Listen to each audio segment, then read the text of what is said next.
Hello my dear friends, एक बार फिर मैं हूं अलीमुद्दीन शेख कादरी और मेरा कोचिंग चैनल है कादरी कोचिंग क्लासेस और यूट्यूब का चैनल है अलीमुद्दीन शेख कादरी। मैं अपने अलीमुद्दीन शेख कादरी यूट्यूब चैनल के माध्यम से अभी आपने मेरा पिछला जो हमने अपलोड किया है ग्लाइकोलिसिस का क्रम आपने देखा और ग्लाइकोलिसिस के क्रम में मैंने आपको बताया कि टोटल एनर्जी का फॉर्मेशन जो होता है वो 10 एटीपी का होता है।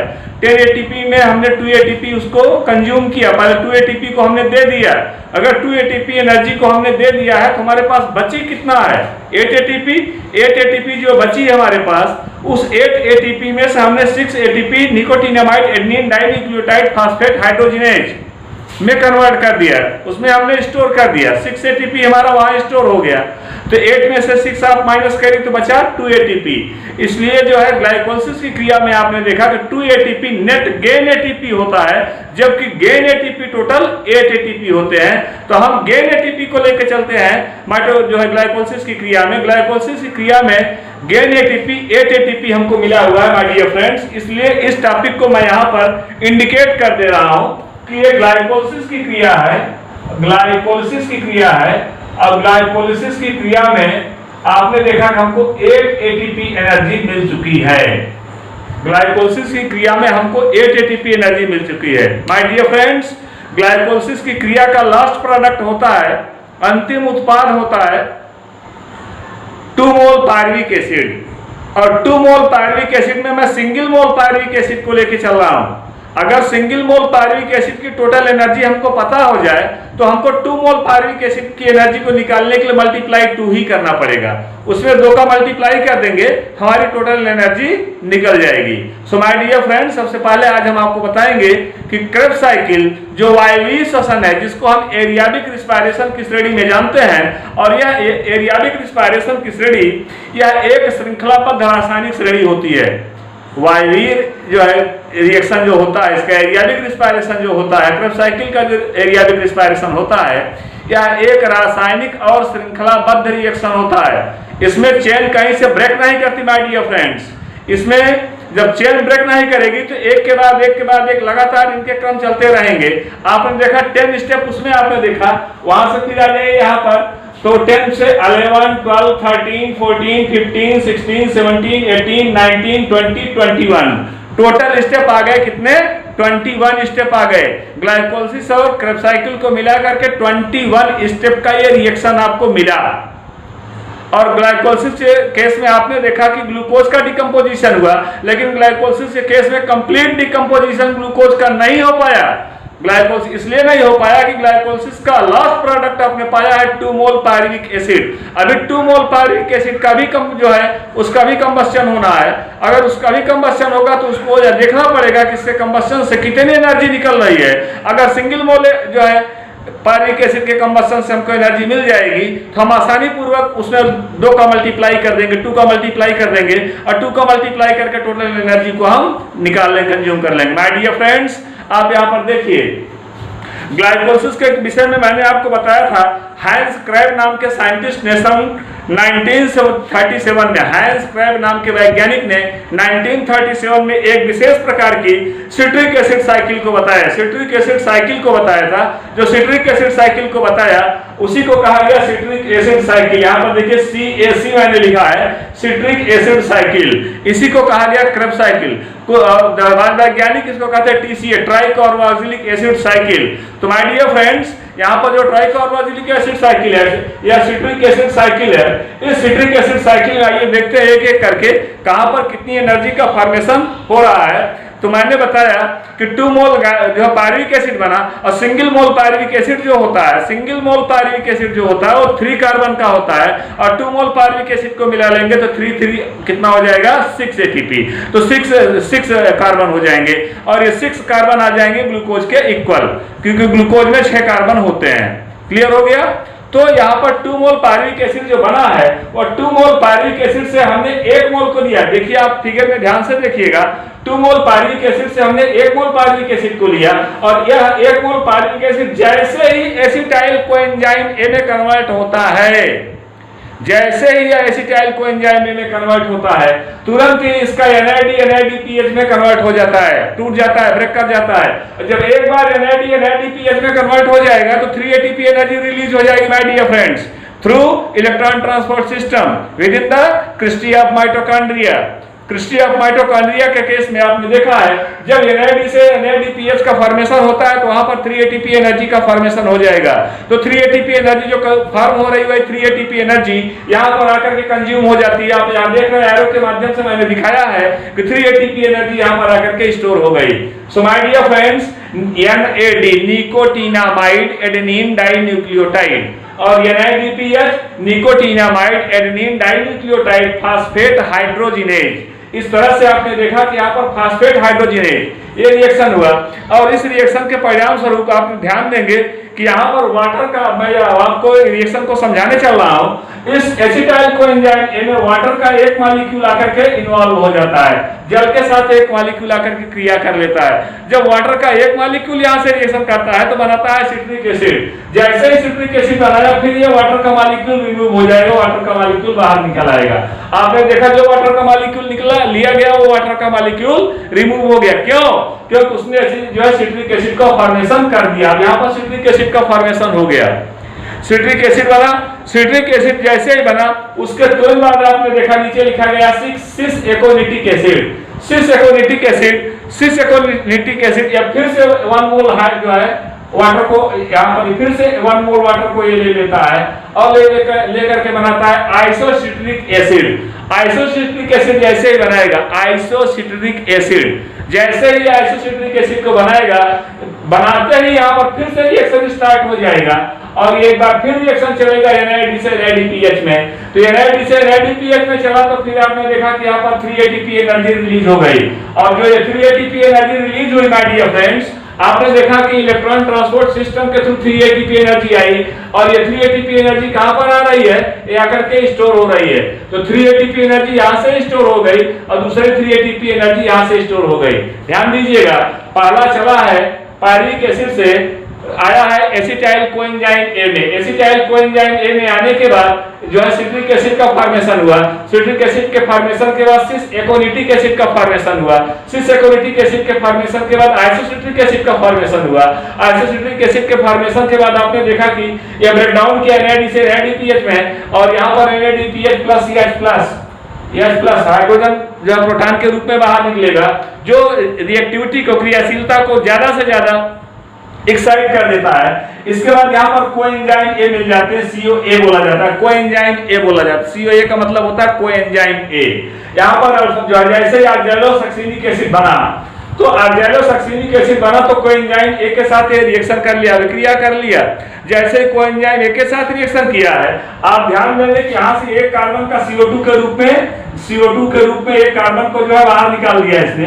जैसे CO2 के रूप में एक कार्बन को बाहर निकालेगा माय डियर फ्रेंड्स, अब यहाँ पर आपने देखा जो कार्बन की चेन रही है, वो कार्बन की चेन 6 कार्बन की ना होकर के 5 कार्बन की चेन हो गई।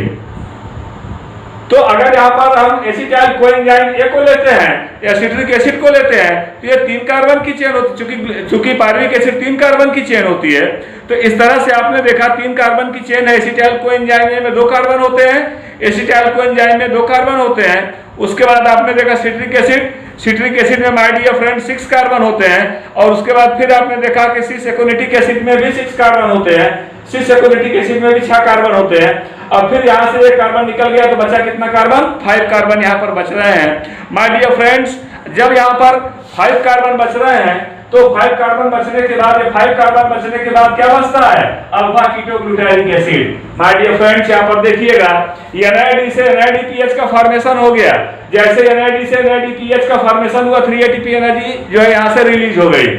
ये सारे की सारी क्रिया एरियाबिक रिस्पायरेशन के थ्रू चल रही है। वायवीय श्वसन की क्रिया के परिणाम स्वरूप सारी की सारी अब क्रियाएं चल रही हैं। ये जो भी अभिक्रियाएं चल रही हैं वायवीय श्वसन की क्रिया के द्वारा चल रही हैं, इसमें ऑक्सीजन जो है वो रिएक्शन करेगा, इवॉल्व होगा, और ऑक्सीजन इवॉल्व होकर के बॉडी के अंदर से ग्लूकोज का कंप्लीट कंबस्शन करेगा, पूरी तरह से जागरण करता है। जब ग्लूकोज का एक सिंगल मोल अर्थात 1 ग्राम अणु सिंगल मोल ग्लूकोज का कंप्लीट कंबस्शन हो जाता है, तो कंप्लीट कंबस्शन हो जाने के बाद आपको 38 एटीपी एनर्जी मिलती है। तो माय डियर फ्रेंड्स, आप याद रखिए कि 38 एटीपी एनर्जी आपको मिलती कहां से है, किस प्रोसेस से मिलती है और क्यों मिलती है।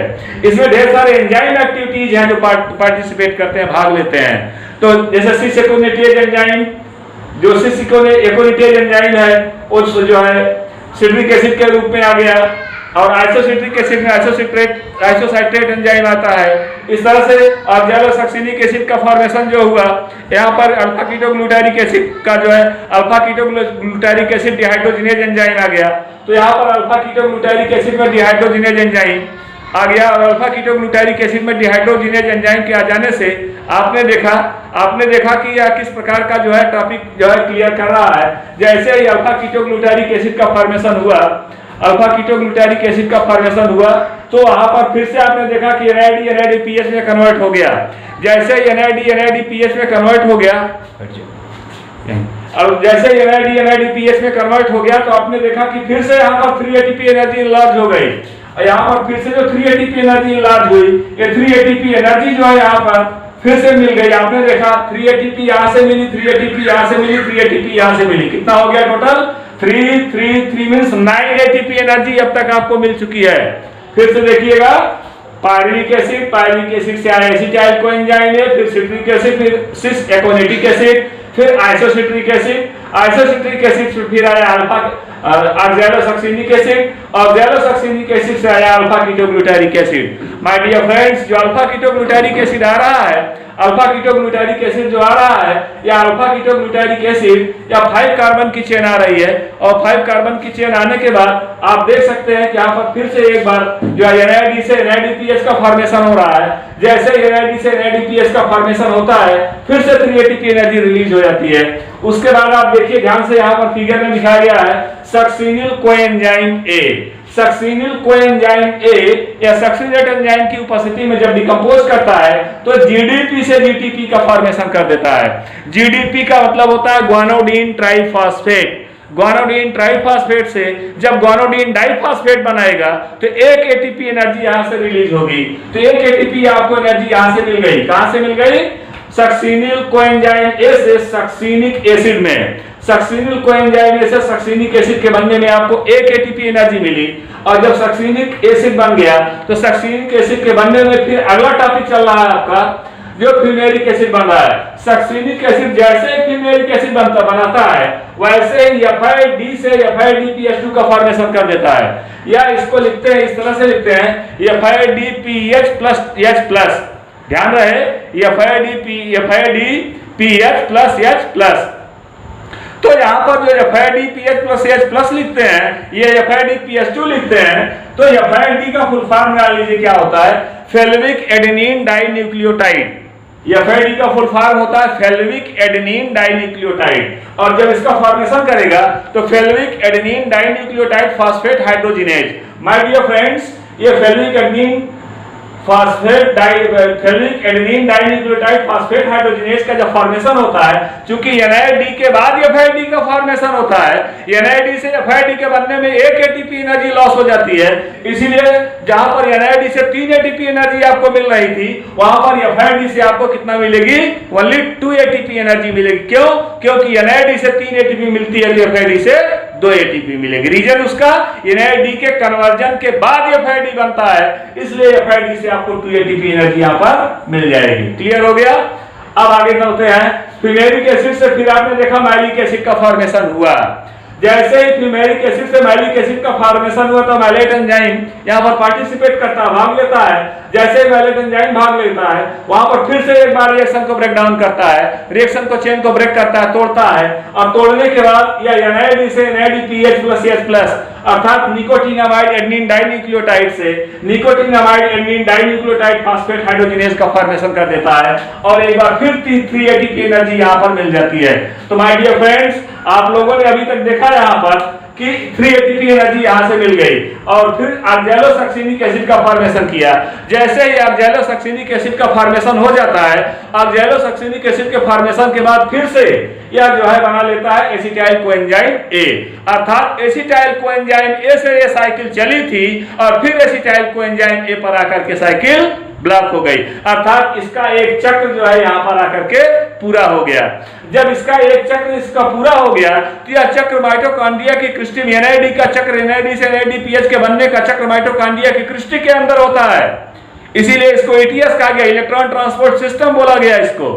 और ये इलेक्ट्रॉन ट्रांसपोर्ट सिस्टम के थ्रू ये जो है 3 ATP 3 ATP 3 ATP 3 ATP 4 times जो आ रहे हैं, ये 3 माइटोकॉन्ड्रिया की क्रिस्टी के अंदर आ रहे हैं और माइटोकॉन्ड्रिया की क्रिस्टी के अंदर जो 3 एटीपी एनर्जी आ रही है ये सब के सब कंज्यूम कर लिए जा रहे हैं, स्टोर कर लिए जा रहे हैं। आइए देखते हैं कितनी एनर्जी कंज्यूम की गई। तो 3 एटीपी एक बार कंज्यूम की गई, फिर 3 एटीपी एक बार, फिर 3 एटीपी एक बार, कितना हो गया 3 3 6 3 9 1 10 2 12 3 15। इस तरह से आपने देखा टोटल 15 एटीपी एनर्जी वह एक बार जो है 1 मोल पायरुविक एसिड से बनी।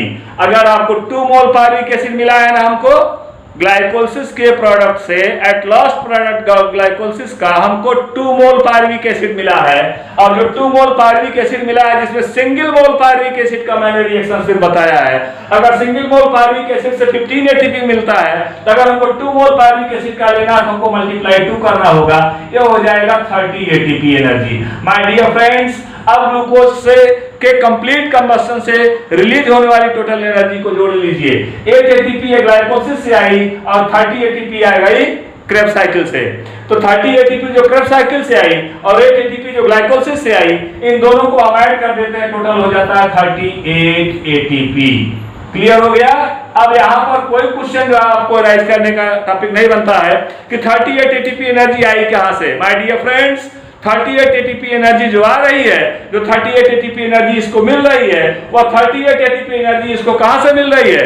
38 एटीपी एनर्जी इसको मिल रही है, 8 एटीपी एनर्जी इसको गेन के रूप में मिली है ग्लाइकोलिसिस से और 38 एटीपी एनर्जी इसको मिली है क्रेब्स साइकिल से। क्लियर हो गया? एक बार फिर से मैं इस रिएक्शन को दोहरा रहा हूं, आप लोग एक बार फिर से देखिएगा ध्यान से। ग्लाइकोलिसिस का लास्ट प्रोडक्ट बनता है 2 मोल पायरुविक एसिड। जब 2 मोल पायरुविक एसिड बनेगा तो उसमें से हम सिंगल मोल पायरुविक एसिड को लेंगे और सिंगल मोल पायरुविक एसिड वह अपना एक चक्र चलाएगा, एक साइकिल चलाएगा, और दूसरा पायरुविक एसिड अपना दूसरा चक्र चलाएगा।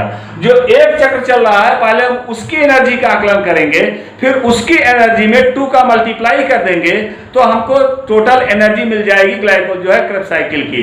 तो सिंगल मोल जो मिला है हमको, वह सिंगल मोल जो है एसिटाइल कोएंजाइम ए से स्टार्ट होता है रिएक्शन। जैसे ही pyruvic acid acetyl coenzyme A में कन्वर्ट होता है, जैसे ही pyruvic acid acetyl coenzyme A में कन्वर्ट होता है, माय डियर फ्रेंड्स ध्यान दीजिएगा, यहां पर प्रोटीन, ग्लूकोज और फैट, प्रोटीन ध्यान दीजिएगा, प्रोटीन और ये ग्लूकोज आपने पढ़ा इसको, ग्लूकोज और यहां पर फैट।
ADPH का फॉर्मेशन होता है और यहाँ पर भी 3 ATP निकल गई।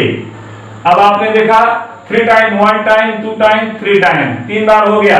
आइए चौथी बार देखते हैं 4 टाइम पर। 4 टाइम में फिर NAD का ही पहले देख रहे हैं हम, ध्यान दीजिए, पहले NAD का देख रहे हैं। NAD में अगली बार आ रहा है माइलिक एसिड से ऑक्सैलोसक्सिनिक acid, malic acid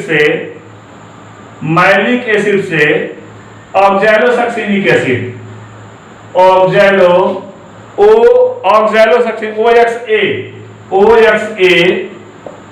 ऑक्सैलोसक्सिनिक acid, ऑक्सैलोसक्सिनिक acid आया और ऑक्सैलोसक्सिनिक एसिड से फिर NAD से आया और NADPH2 में और यहाँ पर अभी 3 ATP एनर्जी का फॉर्मेशन हो गया ना। अब ये कितनी बार हो गया? 4 बार हो गया। 1 यहाँ पर काउंट करके आप लोग देखिएगा ध्यान से, ये पहली बार हुआ, ये दूसरी बार हुआ, ये तीसरी बार हुआ और ये चौथी बार हुआ। हो गया ना 4 टाइम, 12 ATP आया। अब आइए जो है 5वें पर देखते हैं। 5वां आया है GDP से GTP का। तो GTP का फॉर्मेशन अगर हो रहा है तो कहां पर हो रहा है? सक्सिनिल कोएंजाइम से सक्सिनिक एसिड में, सक्सिनिल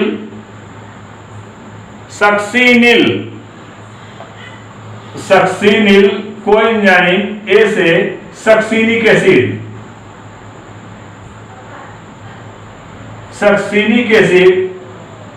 सक्सिनिक एसिड में यहां पर GDP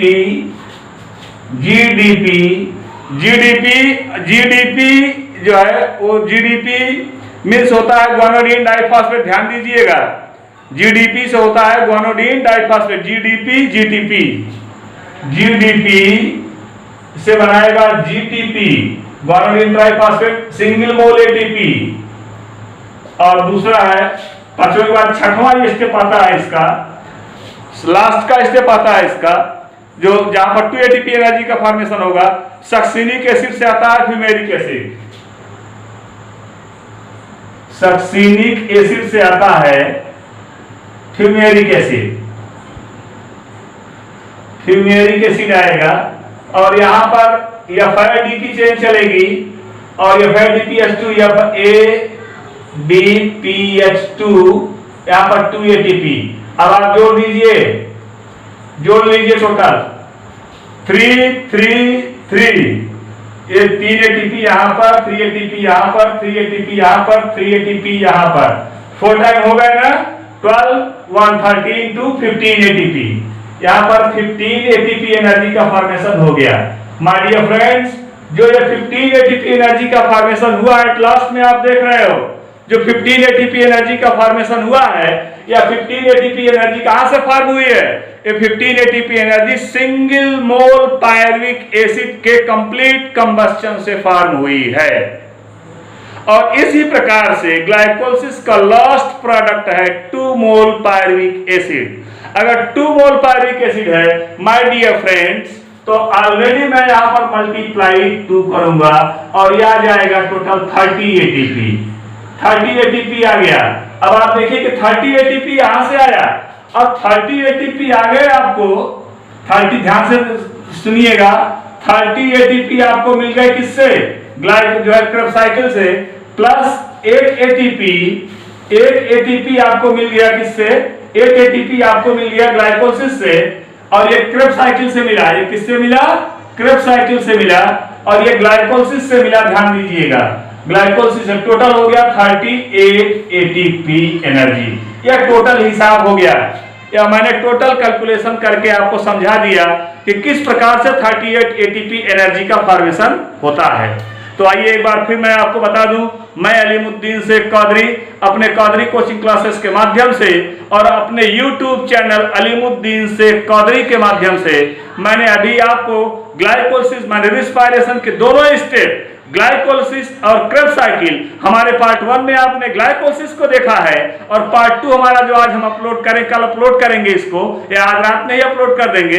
तो वहां पर आप देखेंगे कि यहाँ पर 38 ATP एनर्जी कहां से फॉर्म हो रही है।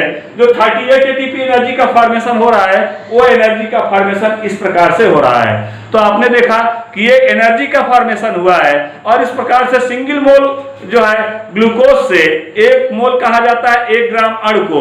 1 ग्राम अणु का ग्लूकोज अगर लिया जाए, उसका कंप्लीट कंबस्शन किया जाए, पूरी तरह से उसका जारण किया जाए, पूरी तरह से दहन की क्रिया के पश्चात उसमें से टोटल 30 एटीपी एनर्जी बनती है।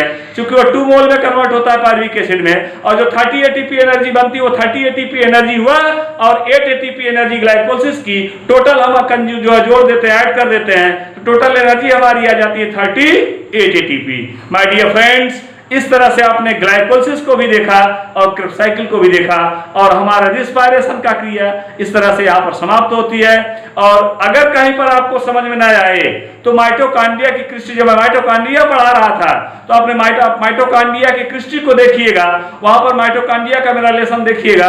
तो माइटोकॉन्ड्रिया की क्रिस्टी मेरा पहला एपिसोड जो मैंने अपना पहला एपिसोड जो अपलोड किया था, मेरे पहले एपिसोड में आप देखिएगा, तो वहां पर मैंने माइटोकॉन्ड्रिया की क्रिस्टी में किस प्रकार से एनआईडी से NADPH2 का फॉर्मेशन होता है, अर्थात इलेक्ट्रॉन ट्रांसपोर्ट सिस्टम किस प्रकार से चलते हैं, मैंने वहां पर संपूर्ण एनर्जी के विषय में डिस्कशन किया है। और जो हमारी संपूर्ण एनर्जी का डिस्कशन हुआ है जो है 3 ATP का, और किस प्रकार से किया है, तो वह 3 ATP का फॉर्मेशन वहां पर से देख लीजिएगा। और यहां से वही रिएक्शन लेकर के मैं यहां चला हूं ग्लाइकोलिसिस के केस में, वही स्टेप लेकर के मैं क्रेब्स साइकिल के केस में चला हूं।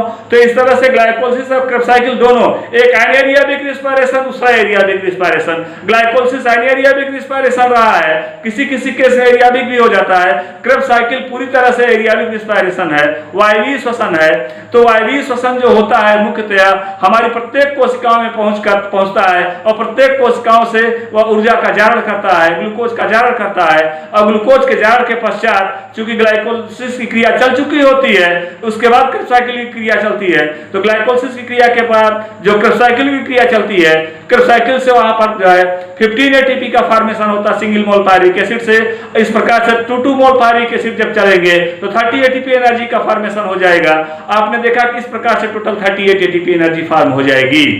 इस प्रकार से मैंने टोटल हिसाब, टोटल कैलकुलेशन करके आपको समझा दिया किस प्रकार से ग्लाइकोलिसिस की क्रिया में 38 ATP एनर्जी का फॉर्मेशन होता है। माय डियर फ्रेंड्स, आज का टॉपिक मैं यहीं पर समाप्त करता हूं। मैं अलीमुद्दीन शेख कौदरी, और मेरा YouTube का चैनल अलीमुद्दीन शेख कौदरी है। और मेरा प्रत्येक दिन पर डे मेरा एक लेक्चर आपके जो है चैनल पर, हमारे इस चैनल पर अपलोड होता रहेगा। आप लोग हमारे चैनल को जितना ज्यादा सब्सक्राइब करेंगे, पर डे आपको एक नया टॉपिक देखने को मिलेगा, एक नया टॉपिक सुनने को मिलेगा, एक नए टॉपिक की व्याख्या करेंगे हम। तो अब हमारी व्याख्या होगी अपने अगले नए और इंपॉर्टेंट टॉपिकों पर, जो कि कॉम्पिटिटिव एग्जाम हमारा आ रहा है उसके लिए, जो बच्चे हमारे एंट्रेंस के लिए बाहर जा रहे हैं उनके लिए। अब हम अपने अगले टॉपिक का, हमारा अगला टॉपिक इससे भी ज्यादा इंपॉर्टेंट होने जा रहा है। तो इसी टॉपिक के साथ मैं यहाँ पर जो है जो ग्लाइकोलिसिस का हमारा टर्म है, मैं अलीमुद्दीन शेख कौदरी आज अपने इसी टॉपिक के साथ यहाँ पर समाप्त करता हूँ। और अपना टॉपिक, अगला टॉपिक जो है वो इंपॉर्टेंट टॉपिक अपना नेक्स्ट डे मैं अपलोड करूंगा। और तब तक के लिए थैंक यू। मेरा एक बार आपसे रिक्वेस्ट है, आप लोग मेरे चैनल को ज्यादा से ज्यादा सब्सक्राइब करिए, लाइक करिए, और जितना ज्यादा आप सब्सक्राइब करेंगे, लाइक करेंगे, हमारा अपलोडिंग का सिस्टम उतना ही ज्यादा बढ़ता चला जाएगा। इसी के साथ आप सभी को धन्यवाद। Thank you.